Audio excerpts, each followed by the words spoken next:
Bonjour tout le monde, ici Patrick Tousignan pour découvrir les distilleries du Québec, épisode 109. Cette distillerie-là, ça fait longtemps. Là, on est rendu en quatrième année du podcast. Ça fait 4 ans que j'essaie de les avoir, puis enfin, ça fonctionne aujourd'hui. On s'en va à Percé pour la Société secrète.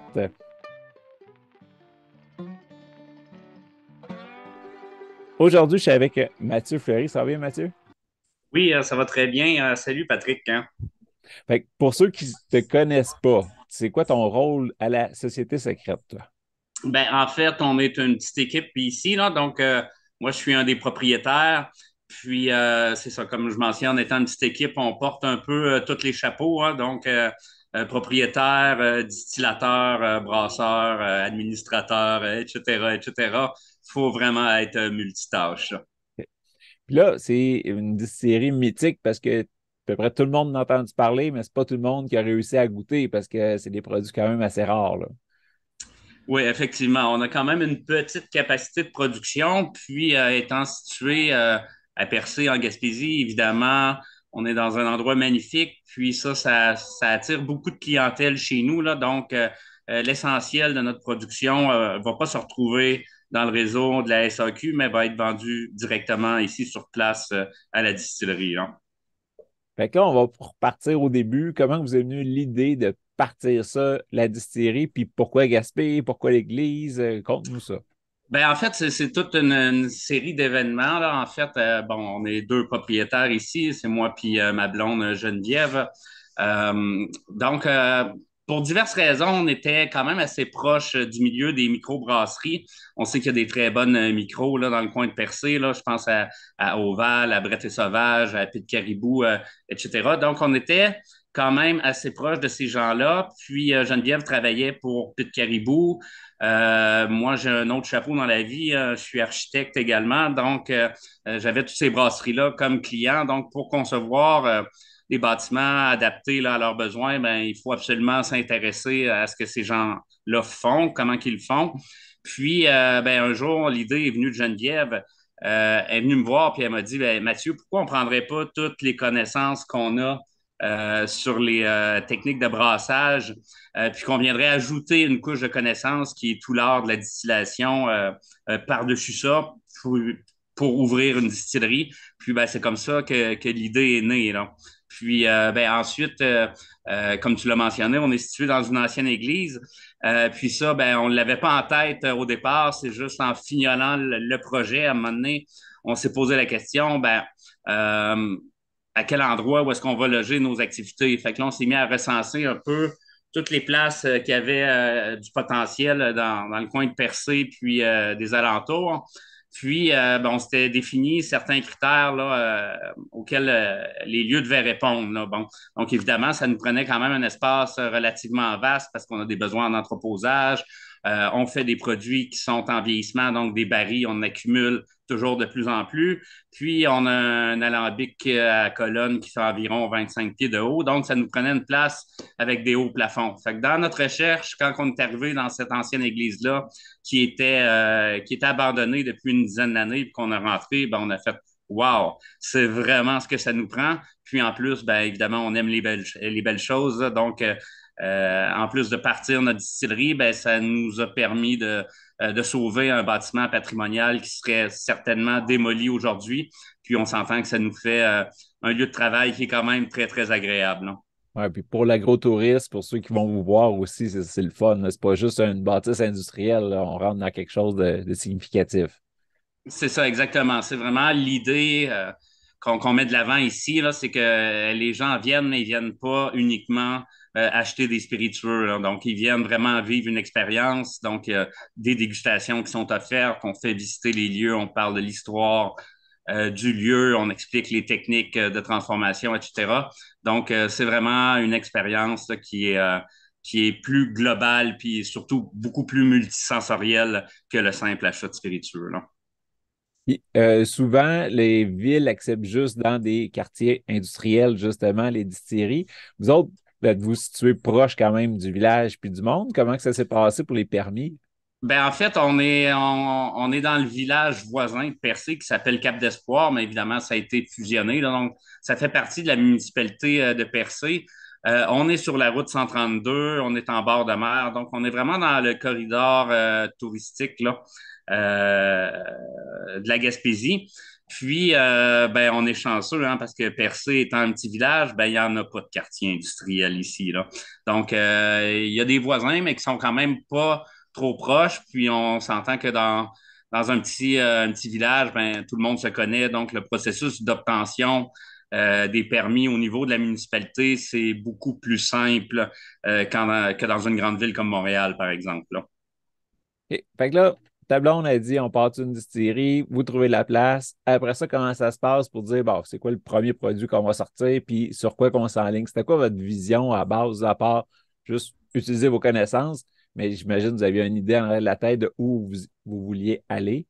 Oui, oui. C'est sûr que ce qu'on aime vraiment beaucoup faire, puis ça, c'est comme le cas de beaucoup de distillateurs, ben c'est les produits vieillis, hein, donc les whiskies, les acérums, etc. Là. Mais évidemment, quand on démarre, ben, ça prend un produit qu'on ne peut pas attendre 5, 6 ans là, avant de mettre un produit en marché. Donc, évidemment, comme la plupart des distilleries, ben, le gin, ça s'est présenté comme un choix qui allait de soi. Puis, ben, c'est le premier produit qu'on a développé, donc notre gin Les Herbes Folles, qui est un gin qu'on dit du grain à la bouteille. Donc, on fabrique une base d'alcool à partir d'orge maltée et de blé rouge malté du Québec qu'on va brasser, fermenter et distiller ici. Puis, c'est distillé 3 fois avant d'être mis en bouteille. Puis, à la troisième distillation, ben, c'est là qu'on va aromatiser le produit. Puis, on utilise une dizaine d'herbes, de fleurs, de racines, de petits fruits qui, dans le fond, sont toutes des plantes sauvages indigènes de la Gaspésie qu'on cueille à la main ici dans les alentours. Puis, ben, tu comprendras qu'entre le moment où est-ce qu'on s'est dit, ben, on va ouvrir notre distillerie, en ce moment-là, puis que l'alambic a chauffé pour la première fois dans la distillerie, il s'est écoulé environ 2 ans. Puis évidemment, parallèlement à ça, ben, on développait notre recette de gin euh, un peu en catimini là, sur la cuisinière à la maison là, avec un petit alambic de 40 litres là, pour justement être prêt à lancer la production une fois que nos installations seraient complètes et fonctionnelles. Puis ce processus-là de développement de la recette, bien évidemment, des plantes aromatiques comestibles, hein, c'est vraiment toute une richesse qu'on a ici au Québec. Donc, il y en a vraiment, vraiment beaucoup. Puis pour arriver à la sélection de la dizaine qu'on utilise, ben, il a fallu en tester, ma foi, des centaines. Là. Donc, le processus de développement de ce produit-là a pris 2 ans. Là. Donc, le 2 ans euh, pendant lesquels justement, on allait chercher tous nos permis, on s'installait, mais en même temps, on développait cette recette-là.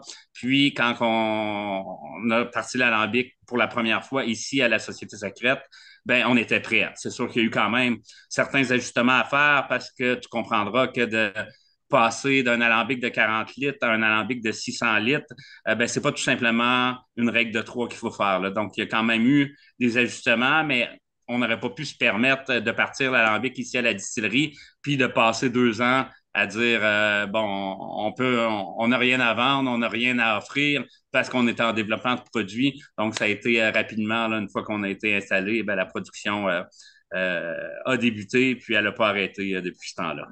Fait que les herbes folles, des fois disponibles en SEQ. Est-ce qu'il y a des batchs qui partent bientôt vers la SEQ? Oui, en fait, on a un lot là, qui est parti actuellement. Puis, ça va pas être directement en succursale, là, qu'on passe par le processus d'importation privée. Là. Donc, les gens peuvent commander les produits sur notre site web, puis c'est livré à la succursale SAQ de leur choix. Là. OK. Fait que ceux qui en veulent, c'est quand même par SEQ.com, je pense qu'il faut passer. Il faut passer par notre site OK, chez vous. sociétésecrètes.ca. Puis, ben, la meilleure chose à faire, c'est de nous suivre sur les réseaux sociaux. On annonce toujours là, lorsque les produits sont disponibles. Puis, très bientôt aussi, là, ça va être dans le réseau de succursales SAQ. On fait des prêts à boire, là, donc les Saintes Bulles qui sont à base de gin. Donc, il y en a eu à la rhubarbe dernièrement. On va avoir les Saintes Bulles à la cerise griotte qui va être disponible probablement d'ici quelques semaines. Puis, juste à côté de moi ici, ben, on a une autre livraison de Sainte-Bulle à la rhubarbe là, qui est prêt à partir là, pour le réseau de la SAQ. Donc, comme je mentionnais, c'est des prêts à boire, donc à base de gin, de fruits, 7 d'alcool en version pétillante. C'est franchement un pur délice. Puis, côté spiritueux, après ça, vous avez étendu votre gamme, là. Parce que là, tu disais que tu vas faire des vieillis, fait que j'imagine qu'il y a déjà du stock dans des barils. Il y a quoi qui est pas prêt encore, mais juste en baril? Qu'est-ce qu'on a en baril? En fait, on a vraiment plusieurs barils de whisky et d'acérum là, qui sont en vieillissement. Là, on s'apprête justement à embouteiller notre premier whisky. Là. Ça devrait se faire dans les prochaines semaines. Puis, on va embouteiller aussi notre premier acérum vieilli. Donc, c'est deux produits qui ont été barriqués en 2018. Donc, c'est quand même assez jeune pour un whisky. On parle de 5 ans. Mais on est très, très satisfait là, du produit, comment ça a évolué, puis on pense que c'est prêt à aller sur vos papilles. Hein.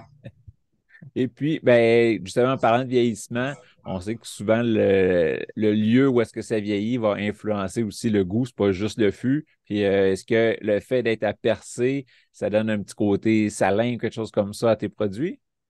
Ben, c'est sûr qu'on est à l'air salin, à quel point ça a une influence sur les produits. Ça, j'aurais du mal à le dire, mais ça a définitivement une influence. Là. C'est l'environnement dans lequel les produits sont vieillis, donc ils sont exposés continuellement à ces éléments-là. Là. En SEQ, il y a d'autres produits disponibles, puis j'imagine sur votre site aussi. Là, tu t'envoies un lot de Herbefol, mais qu'est-ce que vous avez d'autre en vente là, régulièrement? Je pense que vous avez des liqueurs aussi. Oui, c'est ça. On a plusieurs liqueurs de gin là, qu'on appelle nos élixirs de gin, donc qui sont des liqueurs de gin à base de notre gin Les Herbes Folles, donc des liqueurs aux fruits et au miel. On en fait toute une panoplie durant l'été, dépendamment de quel fruit est disponible selon le moment de la saison. En ce moment, en boutique, on a un élixir à la baie d'Argousier, on a un au cassis, on a un à la rhubarbe, mais on a fait on a fait à la Camerise aussi. Quoi d'autre? À la framboise, etc. Là. Donc, c'est vraiment des produits de saison là, qu'on fabrique là, lorsque c'est la saison des fruits, en fait. Là. Ça, c'est le fun des producteurs qui vraiment se collent avec ce qu'il y a disponible autour, puis travaillent avec ça. Fait que chapeau. Exactement. Puis là, tu as parlé de miel. Est-ce que vous en avez un juste herbefol et miel ou il y a toujours un fruit d'ajouter? Ben, dans les élixirs, c'est toujours fruits et miel. Notre gin classique, nos herbes folles, ne contient pas de miel, mais on a un gin de style Old Tom qui est un gin vieilli, donc vieilli environ 8 mois en baril de chêne français, puis qui est allongé avec un petit peu de miel aussi, non? Qui va d'ailleurs être disponible dans les prochaines semaines aussi via notre site web là, pour commande en importation privée. C'est un style de produit que le monde attendait depuis longtemps. Fait que j'ai hâte de voir ça, là, la réponse du public, pour voir à quelle vitesse ça va partir. Oui, oui, c'est vraiment, on a à la boutique, là, ici à la distillerie actuellement, puis c'est vraiment un produit qui connaît un grand succès, là. Puis est-ce qu'il y a un nom, ce Old Tom-là? Oui, c'est le chat noir. Hein. Le chat noir. Oui, puis ben, on a un collaborateur sur le groupe Facebook, Luc, qui est allé vous voir puis qui en a parlé en très bien. Là. Fait que moi, j'ai pas eu la chance de goûter, mais ça promet. C'est une question de jour. Est-ce qu'il y a d'autres choses qui s'en viennent que tu n'as pas parlé, mais que là, tu as dit whisky bientôt embouteillé. Est-ce que tu as d'autres recettes en préparation qui s'en viennent? Oui, oui, absolument. On a une recette d'une liqueur d'herbe, en fait, qui est en préparation actuellement. On l'a déjà fait, c'était l'an passé, donc on appelle ça l'heure verte. Ça contient, c'est fait sur une base de vodka d'érable, là, donc une vodka qui est fabriquée à partir de sirop d'érable fermenté, comme un acérum, sauf que là, on le distille à la manière d'une vodka, là, c'est-à-dire qu'on va le monter à 96 d'alcool à la sortie de l'alambic. Puis ensuite, on fait macérer là, toute une panoplie de plantes dans cet alcool-là. Là. Puis c'est des plantes fraîches. Là, donc, c'est pour ça aussi, comme tu disais, on se colle à ce qu'il y a alentour de nous.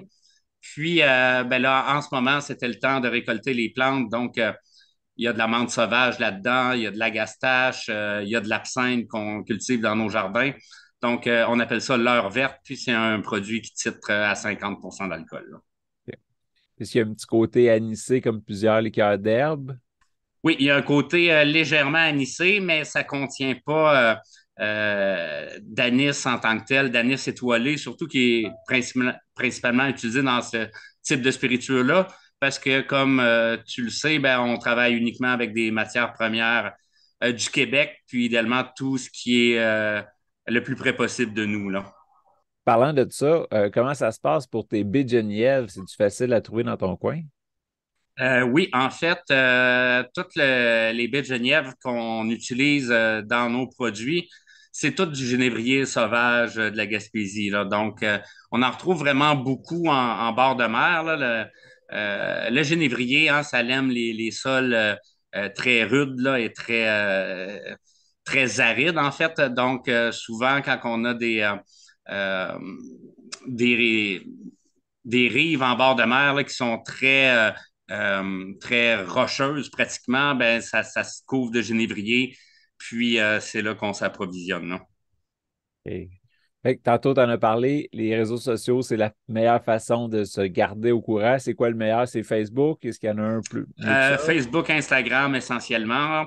En général, quand c'est publié à une place, ça va l'être à l'autre place aussi. Là. Mais on tient toujours là, les amateurs de spiritueux là, au courant des dernières nouvelles, de ce qui est disponible. Puis on est facilement rejoignable là, via nos réseaux sociaux. Là. Parfait. Fait que ben, j'invite tout le monde à aller vous suivre, à aller liker votre page, s'assurer de rien manquer. Si on veut aller vous voir, mettons qu'on a un voyage en Gaspésie de prévu, est-ce que vous êtes encore pas mal ouvert pendant l'hiver quand même ou juste l'été? Oui, l'été, on est ouvert 7 jours sur 7, évidemment, à cause de l'achalandage dont je faisais mention un petit peu plus tôt.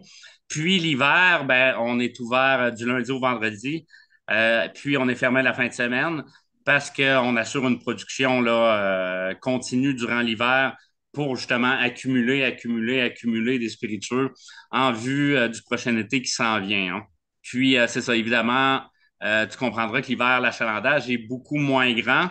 Donc, on n'a pas de personnel dédié à recevoir là, la clientèle sur place. Mais si vous venez durant l'hiver, ben, c'est le personnel qui s'occupe de la production qui va se faire un plaisir de vous recevoir là, à la distillerie.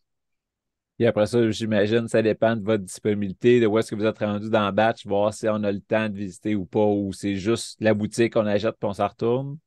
Ben, habituellement, durant les journées d'hiver, Patrick, si on reçoit 10 personnes dans une journée, c'est une grosse journée. Là. Fait que, tu sais, on a le temps d'accueillir les gens correctement. Puis, c'est sûr que si on est dans une étape cruciale, si, exemple, je suis en plein brassage, puis que je suis tout seul ici, ce qui est quand même peu probable qui arrive, mais ça peut arriver, là, ça va être plus compliqué de vous faire visiter là, parce qu'évidemment, ça demande une attention qui est continue, là, mais actuellement, on est toujours plusieurs personnes ici, là, fait qu'il va toujours avoir quelqu'un disponible là, pour vous accueillir puis vous faire la tournée des lieux. Là. Parfait. Puis j'ai oublié de te le demander au début, comment vous avez trouvé le nom? C'est-tu après avoir trouvé l'église? Comment ça s'est passé, Société secrète? Ben, en fait, c'est un peu parti d'une blague. Là. Puis, on avait commencé à y penser avant qu'on acquiert l'église ici, là. C'est-à-dire, tu m'en parlais tantôt, Patrick, au niveau des permis, bon, comme tu le sais ou tu l'imagines, ben, opérer une distillerie, ça demande toute une panoplie de permis. Hein. Il y a des permis municipaux, provinciaux, fédéraux, etc., etc. Puis pour obtenir ces permis-là, ben, il y a toujours un paquet de formulaires à remplir.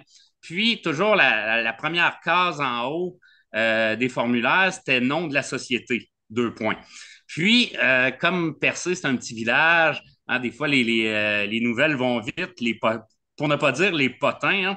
Fait que, tu sais, nous, on avait eu l'idée du projet, tu sais, mais avant de sortir puis crier ça en grande pompe à tout le monde, quand tu as l'idée d'un projet, entre le moment où est-ce que l'idée vient en tête puis que le moment que ça se concrétise, ben, il peut se passer des paquets de choses, puis c'est possible que le projet, finalement, il soit jamais mené à terme, là. Fait qu'avant de le dire à notre entourage, puis que tout le village se mette à parler de la distillerie qui s'en vient, on s'est dit, ben, on va attendre d'être assez avancé pour avoir franchi un certain point de non-retour, là. Fait que, donc, on gardait le projet secret, puis sur chacun des formulaires à nom de la société, on marquait secrète, puis on se trouvait très, très drôle de faire ça, tu sais. Puis, à un moment donné, ben, ça s'est mis justement à rouler. On a acquis l'Église. On a dit, là, je pense que le projet, il va voir le jour, là, ça s'en vient. Puis là, on a ressorti tous les formulaires qu'on avait tous remplis, puis c'était tout marqué partout, nom de la société, secrète.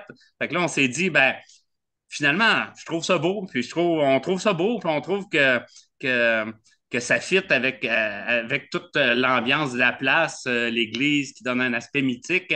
Puis on s'est dit, puis en plus, toute la paperasse est déjà toute faite comme ça. Donc, on a juste tout mis ça à la poste, puis on a tout reçu nos permis, c'est marqué au nom de la société secrète. Yes! C'est une belle anecdote. C'est le fun d'entendre ça. Je suis tout le temps curieux de savoir d'où ça vient, l'histoire, puis tout. Puis ça en est une belle. Ouais, ouais, c'est vraiment une belle histoire, hein. Mais un gros, gros merci de ton temps. C'est très agréable, puis ça donne vraiment le goût d'aller découvrir vos produits, d'aller vous visiter.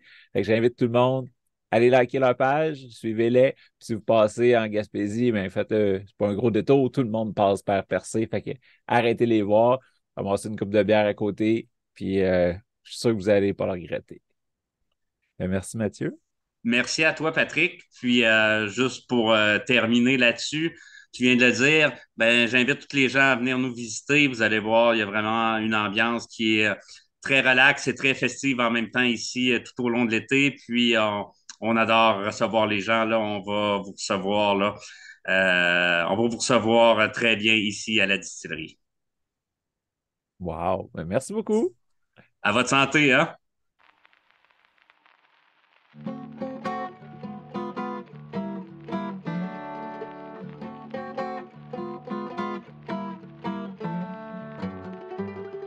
Laisse-moi te parler de mon partenaire, Nevu Matrix, la nouvelle matrice pour réussir ensemble.